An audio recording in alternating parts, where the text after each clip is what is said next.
First is to thank our president and doctor and all the team for your time.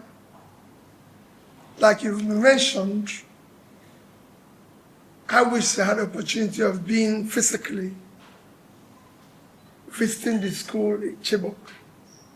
However, Dr. Allen insisted that it is not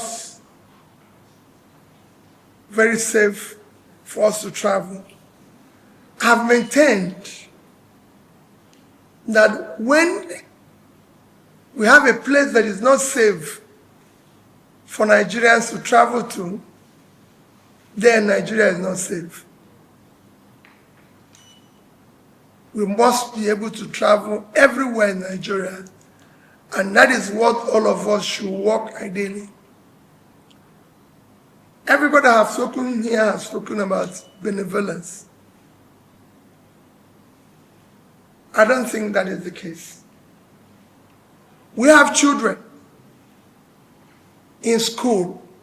We need to invest in them. Education is not an expense. It's an investment for a better society. And if we believe in a better society, we must invest in them. So for me, while everybody was talking and listening this morning and since yesterday when we were planning this, people don't know how I feel. We live in a country where we, the politicians, spend billions traveling all over the world, partying, renovating houses with billions. We've just finished renovating a conference center with 39 billion naira.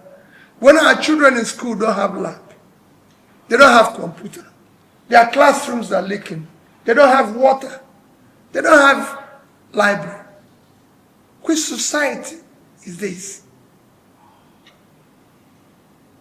That alone can buy 1,000 laptops.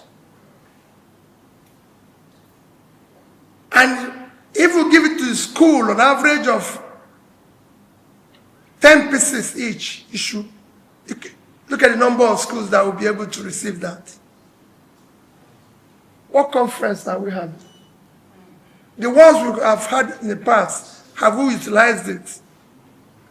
So it's time to prioritize what is critical in our development, which number one is education. It's time to prioritize the health of the people. Prioritize pulling people out of poverty. Prioritize their safety. I can travel there. We've already bought tickets. Told Aisha, we bought tickets to go there. Once he said it, I said, okay, this airline goes there, and I bought the ticket and everything, forwarded it to her, ready to go. And I said, you can't go there. But we're here celebrating a feast when our children don't have anything in school.